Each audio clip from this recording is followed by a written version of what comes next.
di Surabaya itu mungkin sama istri itu kan udah belanja banyak nih mas, bawa obrok tangan kiri itu kan. Lah si istri tak naik no mas, itu naik gak gelem mas dia izin katanya. Wes izin aku, wes kalau nggak tak tinggal dirimu dok kene aku gitu kan. Tak bilang gini, gak usah sok ngartis, kau itu dua artis, gak harus kenal. Jadi ya wes menengoh, helmu tutupan izin gitu kan. Jadi ya tetap naik di obrok mas, gagah gini, panas. Iya wes seru mas itu. Emang nggak sekolah ya, hanya lulusan SMP waktu itu. Untuk F&B aja sekarang ada 8. Yang jasa, baby spa itu 1. Untuk retail toko baju itu 1. Terus ada franchise, Choco Cheese itu ada sekarang cabangnya itu hampir 200 cabang. Yang Nyoiki brownies meleleh itu 180-an lah mas. Senengnya anak, senengnya tiang sepuh mas. Mboten nenten tiyang sepuh seneng nek anak dereng seneng nek kados kula nggih. Alhamdulillah Mas. Gusti Gusti Allah Gusti ngruntuhaken rezeki nggada putra. Nyuwun apa? Ditumpasaken. Nyuwun apa gitu itu Mas. Ngajaman astu. Kula niki mboten kok ngepik-ngepikno. Sadurunge gadah griya niku malah artone niku kengken damel bangun Mas rumiyin lho. Dereng gadah griya. Upami tiyang sing nganu malah gitu Mas Griok ya Pak. Ditemati ulure wong tuane rumiyin.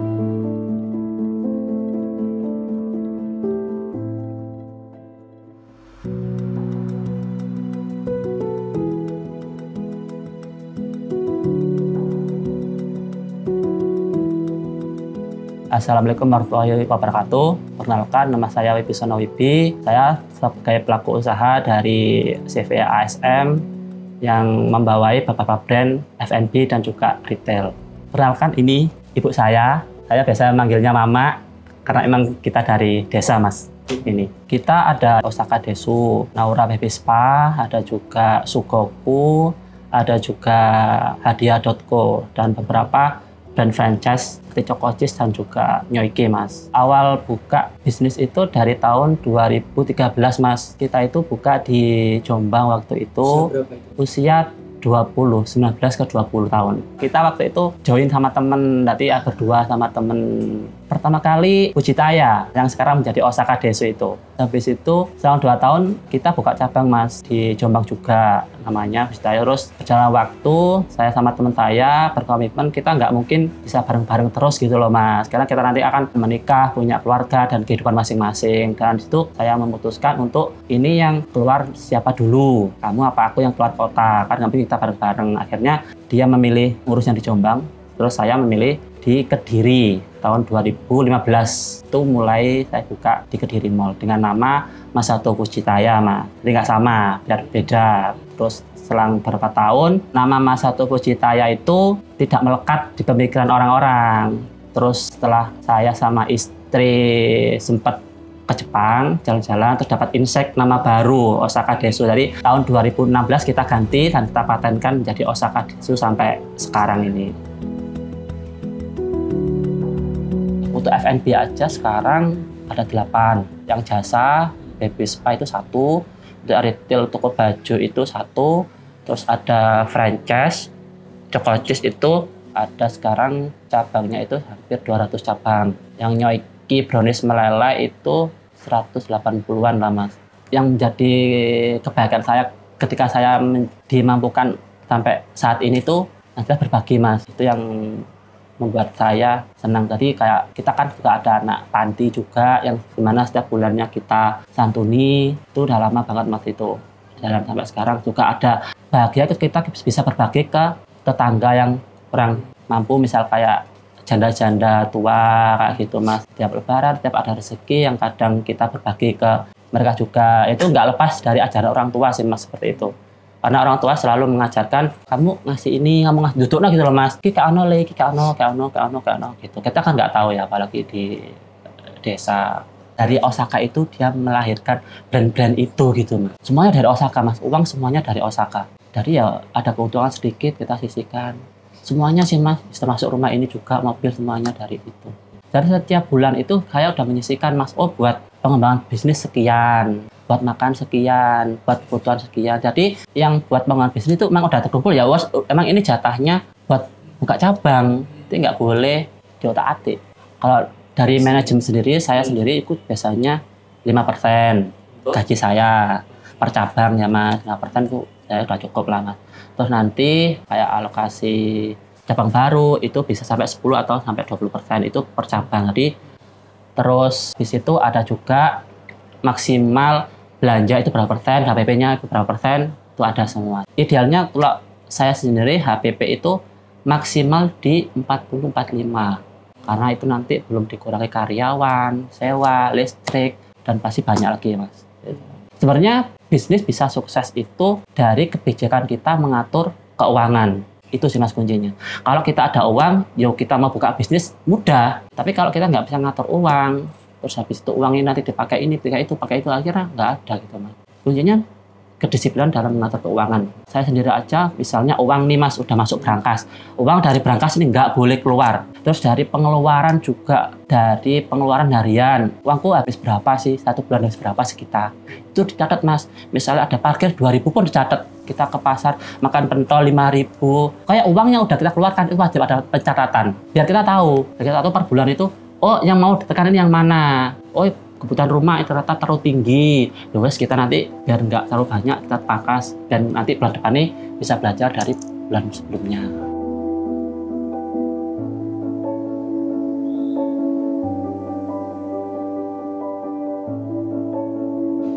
Usia berapa Mas mulai berani buka brand di luar Jombang? Usia 22 ya berarti ya, 22, 23-an. Enggak kuliah? Enggak Mas, emang enggak sekolah ya, hanya lulusan SMP waktu itu. Tunggu mawon Mas. Sekolah mawon ribet. Sian niku kula sing ngantar bapak nih pados nafkah. Jam 5 pagi kula ngantar sekolah melampah. Niku terus ndugi penitipan ten Kedhen niku sepeda ontel ndugi ngusikan. Nek mboten ngoten nggih numpak si anak anten pedesaan ndugi Temas. Pelosok banget Mas, jauh Mas pokoknya dari perkotaan. Jadi jalannya itu naik turun di tengah-tengah hutan gitu loh Mas. Perbatasan antara Lamongan lah. Itu usia kelas 1 SMP, 1, 2 lah. 3 udah mulai ada motor ya Mas ya. Motornya Mas itu. Udah.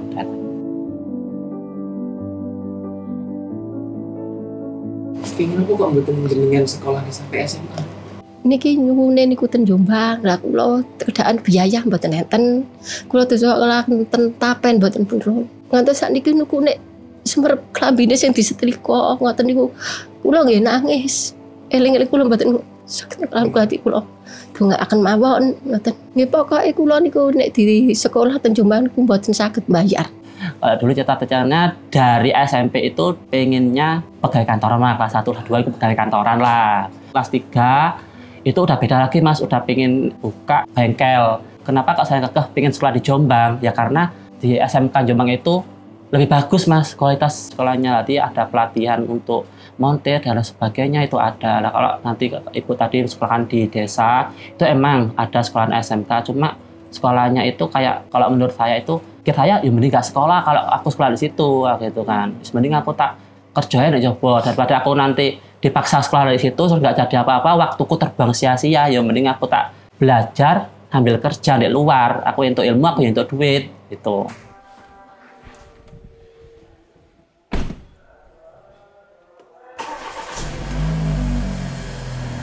Titik paling itu bisa memberangkatkan umroh kedua orang tua Mas, bareng-bareng sama istri. Itu yang membuat aku paling terharu itu ketika aku bisa memeluk kedua orang tua aku di depan makam di Madinah waktu itu. Itu masih membekas. Itu yang menjadi impian. Udah terwujud, alhamdulillah. Dari usaha yang iya, ya. Karena gini Mas, aku kayak nggak mungkin gitu loh Mas. Nggak ada kepikiran untuk misalnya dulu pengen punya mobil, pengen punya rumah. Itu nggak sampai nutut, nggak ada kepikiran sampai ke sana.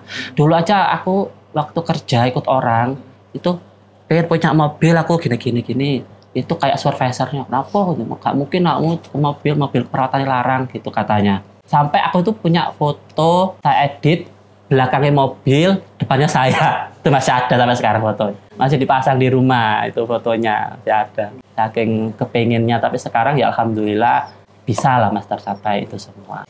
Namanya tiang sepuh nggih Mas nggih. Terus terang mawon tiang sepuh niku mboten enten sing niku digandoli. senengnya anak, senengnya tiang sepuh Mas. Mboten nenten tiang sepuh seneng nek anak dereng seneng. Nek kados kula nggih, hari-hari nggih saged kula maca Fatihah nggih kula dongani Fatihah mawon. Niku dongane kula kangge yoga kula niku. Mboten yogane napa-napa, masih saged kados ngeten.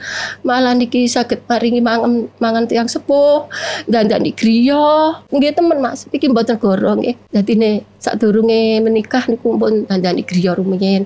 Pompong aku gurung rabi, menenek rabi. Aku wis mikir keluarga dhewe. Ternyata nggih mboten ngantos sakniki tasih mikir wong tuwa, wis dulure. Nggih, alhamdulillah mantu nggih sae. Mboten. Alhamdulillah Mas, bukan Gusti Allah, Gusti yang ngruntuhaken rezeki nggak ada putra. Nyuwun apa? Itu masakan. Nyuwun apa gitu itu Mas. Nggak sampean estu. Kula niki mboten kok ngepik-ngepikno. Sadurunge gadah griya niku malah artone niku kengken damel bangun Masih rumiyin lho. Dereng gadah griya. Upami tiyang sing nganu malah gitu Mas griya ki Pak. Ngene kupik nih Gusti Allah. Mudah-mudahan nugrahi rezeki.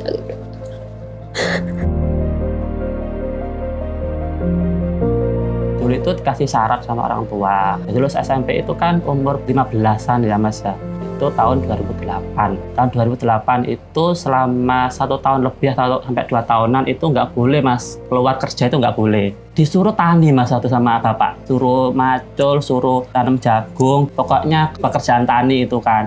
Kata orang tua segini, kamu nggak boleh keluar kerja sebelum kamu bisa tani. Engkau gawe jagani lele bojomu wong tani, tadi kamu iso gitu kan. Nah selang sudah hampir 2 tahun, saya bilang nih sama bapak kan, Pak aku wis oleh setahun, wis disok lah lek kon macul, kon gini nih wis iso, aku tak kerja di luar. Waktu itu boleh Mas, langsung dibolehkan kerja di luar. Kerja di luar waktu itu masih ikut peracangan Mas. Itu Masya Allah, sorone Mas lu peracangan. Berangkat jam 4 habis subuh sampai jam 8 malam. Itu angkat-angkat gula dan sebagainya. Itu selama berapa ya? Nggak sampai 1 tahun lah Mas, 4 bulan. Itu soro Mas. Tadi aku berangkat tuh pulang gue kurus banget. Terus pulang, itu nggak boleh kerja lagi. Terus habis itu, ya aku maksa kan Mas di rumah ngapain gitu kan.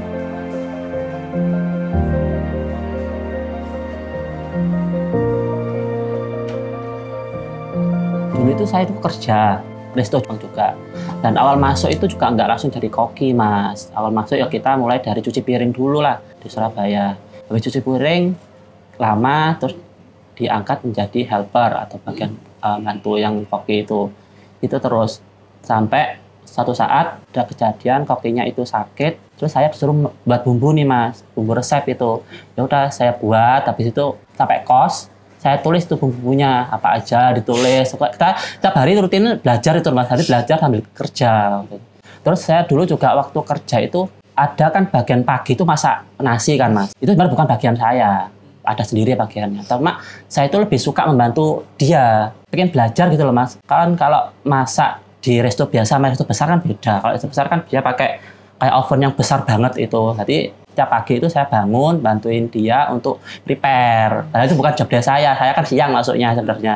Saya tiap pagi bantuin itu. Jadi orangnya juga mungkin senang juga saya bantuin.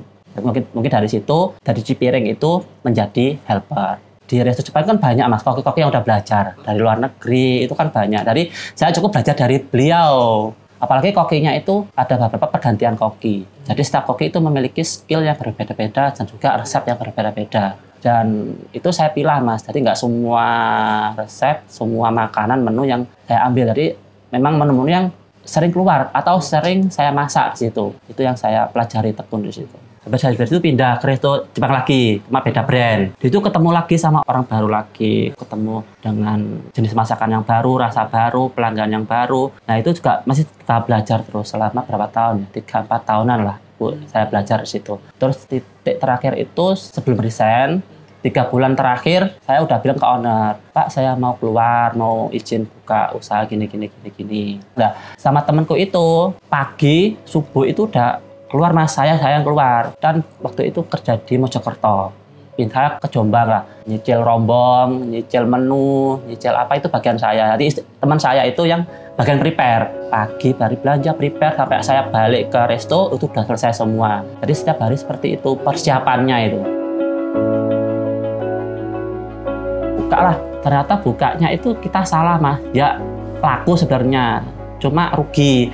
Bukanya itu di depannya Polres Jombang waktu itu. Yang beli ya siapa ya, polisi itu yang beli. Terus ngomong iku aja tuku kan mas. Terus dibilangin nih sama polisinya, lah mas sampe buka warung dok kene, yo gak ono sing tuku, wong mau tidak tilang kata gitu kan habis guyon gitu. Tapi pikir, oh iya ya mungkin ya salah nggon. Selang waktu setiap sore kita tinggal sebentar ini warungnya kita muter nih nyari lokasi mas. Lokasi ada yang bagus mas ternyata di Jombang itu food court. Terus kita coba masuk. Ternyata yang di dulu tempatin itu dia itu keluar cuma ninggal hutang ke penyewa gitu loh mas. Tadi saya dikasih syarat kalau kamu mau nempatin itu ya bayar utangnya wong sing dulu nempatin. Ya wes lah nggak apa-apa, bayar waktu berapa ya, 1.500.000 gitu loh. Saya bayar terus saya nempatin di situ. Modalnya itu dari pekerjaan sebelumnya ya mas ya? Ya modal awal waktu itu mungkin 25-30an lah mas.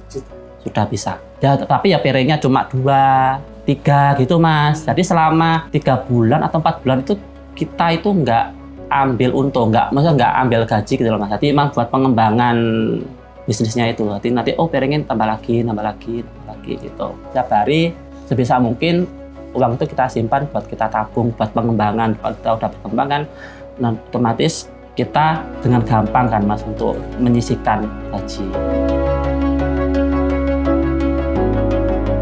Ya depannya Polres itu mungkin ya 160, 200, 300 gitu sudah banyak itu kan. Terus habis itu pindah ke yang sewa food court itu udah mulai mas naik. Pelan-pelan mulai naik, mulai kualan nih mas kita berdua. Terus udah mulai sampai kualan banget sampai yang punya food court itu bilangin kan orang Chinese, itu serame kamu nggak karyawan. Nah itu mulai nyari karyawan. Karyawan 1, 2, 3, 4, 5 udah bisa dilepas, buka cabang lagi yang di ruko itu. Masak sendiri. Kalau di sushi sendiri itu ada sekitar 22 menuan. Terus ada bento, ada ramen juga. Sebenarnya masakannya itu simple mas. Cuma yang membedakan itu topping-toppingnya aja. Cara membuat sushi ya sama digulung. Cuma yang membedakan cuma isiannya aja. Jadi ya lumayan mudah. Cuma ya kalau yang di sushi itu kan, kalau di Japanese food itu kan kita belajarnya itu di resto itu seni kan mas. Penataan mayones, natanya sushi seperti apa biar menarik dimakan. Sebenarnya perjalanan bisnis ini nggak mulus gitu sih mas, ada banget rintangan nih. Jadi dulu partner saya itu pernah sempat bilang, kan sepi kan mas ya rugi waktu buka itu. Dia itu bilang, balik noe duitku aku tak kerja maneh gitu. Padahal uang itu sudah dibelikan kulkas, rombong, alat dan sebagainya. Nggak iso kan kok noa kan gitu kan. Terus aku ngendek, habis itu sudah aman nih mas kondisinya. Mungkin dia panas lah, karena stres juga karena sepi kan. Habis itu udah santai, tak buatkan surat perjanjian mas, yang dimana isinya itu salah satu pihak ketika membatalkan uang yang udah disetorkan itu hangus dan itu disaksikan sama pihak-pihak keluarga. Itu udah mulai aman mas, itu udah mulai pede mas aku, jadi fokus di bisnis gak fokus di dia. Terus kalau kamu rewel, kalau mau keluar ya silakan, tak tekuni bisnis ini. Terus udah mulai berjalan rame-rame buka cabang. Kalau di Kediri sebenarnya ketika kita mau buka masakan Jepang, orang-orang selalu bilang gini, ini kok gak payu makanan kayak uniku. Pertama, itu pernah alami di Jombang dulu, dan ini pas buka Kediri, saya alami lagi, dan otomatis kan gak percaya kan mas, karena udah dilalui dulu. Kata siapa, buktinya aku di Jombang melaku gitu kan. Terus buka aja lah di Kediri, ternyata gak laku beneran mas. Awal-awal mas.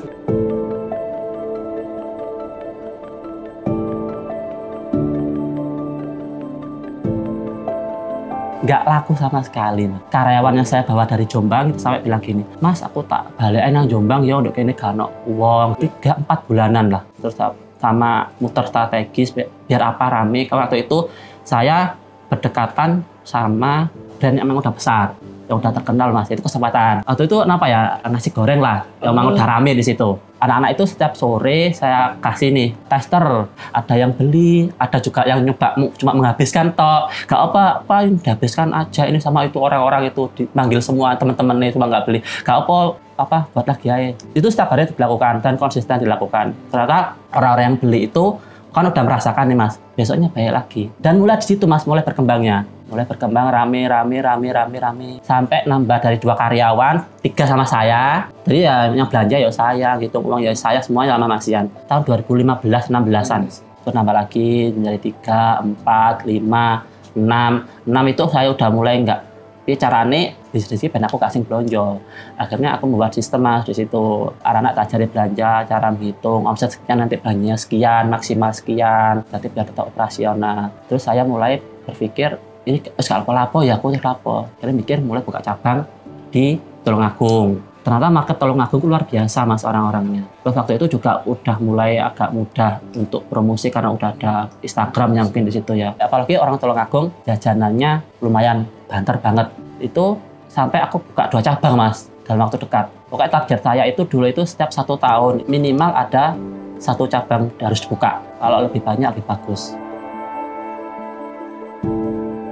Itu dulu nggak di ruko Mas. Dulu itu sebenarnya ada The Green itu Mas, food court. Nah aku di situ dulu. Sewanya kenapa aku suka buka di food court itu karena modalnya nggak terlalu besar. Di situ Mas rame banget Mas itu. Jadi di saat standar semuanya udah kukut nih Mas, tinggal Osaka tok Mas di situ. Sampai saya bilang sama yang pemilik The Green, Pak saya izin bentar ya Pak sambil saya nyari ruko. Karena pas ketepaan ruko sebelah itu baru jadi dan juga disewakan. Yaudah saya nego di situ. Dan itu sewa juga lumayan tinggi per tahunnya di situ. Dari sewa ruko itu cash flow-nya udah muter membaik ya, lancar ya? Ya, sudah mulai lancar Mas. Kan kebantu sama cabang yang di Kediri Mall tadi itu. Terus di Tulungagung juga ada cabang kedua di waktu itu di teras kota, food court itu. Lah itu Mas, COVID itu benar-benar perang Mas. Jadi tabungan yang udah kita tabung selama ini buat ngover itu semua Mas, nggak ada pemasukan. Terus tapi kita harus tetap keluarin ya, itu kita harus negosiasi sama karyawan juga. Karyawan kan ada beberapa yang kredit motor, itu kan mungkin Mas kita rumahkan kan. Jadi kita atur jam bukanya. Nanti kamu kerja sekian jam, pulang yang biasanya dia full time jadi part time kayak gitu loh Mas. Intinya tetap masuk, tapi nggak ada orang beli Mas. Kita cuma melayani online kan waktu itu, Grab gitu. Itu jarang. Dan itu pun waktu COVID itu kita buka di Malang Mas. Waktu mau grand opening, presiden itu mengumumkan COVID mau harus tutup semua. Aduh, nah itu. Kita udah sewa mahal-mahal di Malang waktu itu, nggak ada pendapatan apa-apa, dan sekarang tetap harus juga masuk. Ya udah Mas, kita ambilkan gaji mereka dari tabungan yang kita punya. Sampai keluar tabungan? Banyak sih Mas. Nggak sampai sih, masih ratusan lah Mas. Dulu itu kan mikir saya, simpel aja lah Mas. Misal produk ini jualnya 25.000, pasti dia kan nggak mungkin nyari rugi kan. Tadi untung ya, pasti aku untung lah. Gitu tau Mas. Kuncinya awal-awal dulu seperti itu. Awal buka itu. Setelah tak jual podoe regane iki. Oh orang ini regane misalnya bento ayam segini, sapi segini. Aku nggak ngerti Mas itu nggak PP waktu itu. Nggak ngerti sama sekali, nol podo lah. Kayak anggar jualan gitu tok. Terus untuk menjadi karyawan ke owner itu karyawan-karyawan saya, ya saya ibaratkan saya dulu, sistemnya saya dulu seperti apa, saya gaji seperti apa, jam kerjanya seperti apa, kayak gitu sih Mas. Jadi menurut pengalaman aja.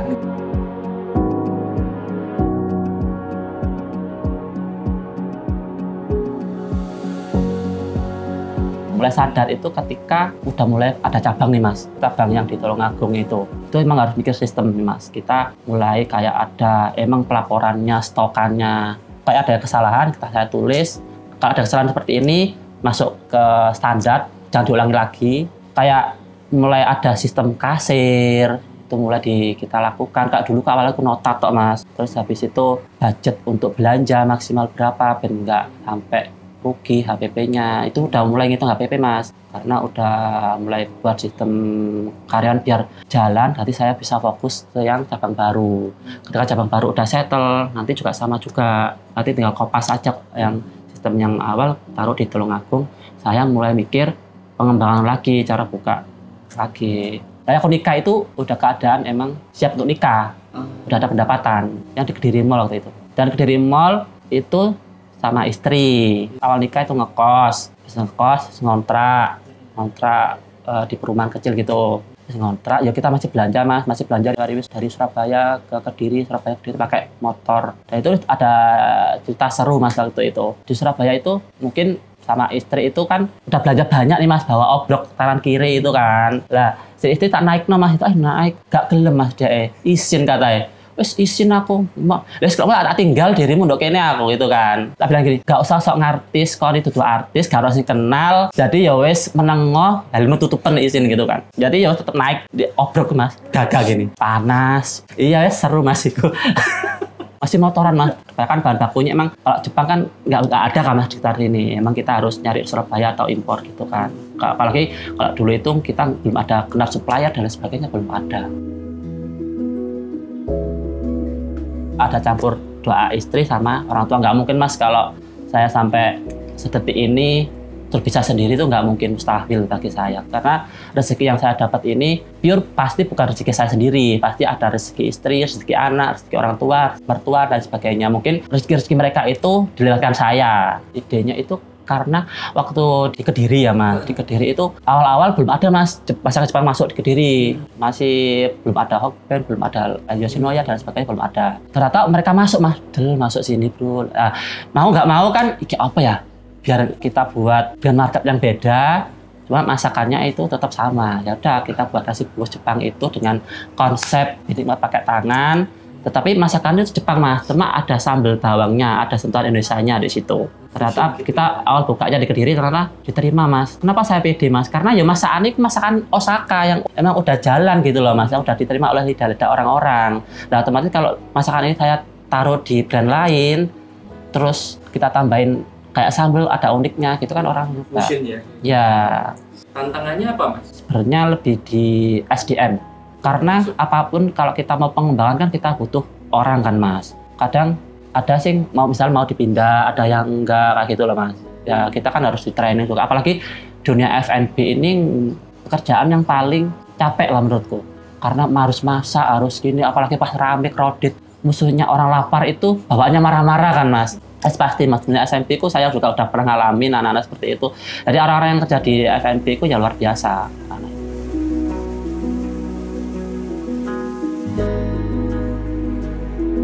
Ibu lo kan atas-atas, rendah hati, mboten sombong. Ngajari nggih bersyukur mawon. Tasih enten sing luwih dhuwur, dadi kula kenging nyukuri atas rezekine Gusti Allah mawon. Ngoten terus yang kula kandhani masih wangsul desa, masih temriki kula temriki ngoten. Sing kula wejangaken ngoten mawon. Hati-hati gemi ibadah diiringi sedekah, kerja tekun. Nyambuti damel tekun. Tetap semangat, tidak usah minder, karena semua orang itu di kita itu sama aja, tergantung kamu punya skill apa di situ. Kalau kamu punya skill bagus, ya otomatis kamu fokus saja pada skillmu itu. Jadi nggak usah minder, aku cuma anak orang nggak punya, aku orang gini-gini, nggak usah. Ya fokus aja sama skill, nanti pengembangan skill. Nanti ketika kita punya skill, itu hasil akan mengikuti Mas sebenarnya. Nggak perlu terlalu muluk-muluk gitu loh Mas. Cukup fokus di skill yang kita punya sama pengembangan diri. Saya Wibisono Wibi, yang di sebelah saya ini Ibu Kasti.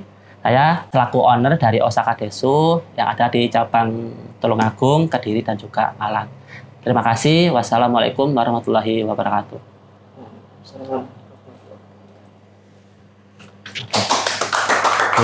Mari. Terima.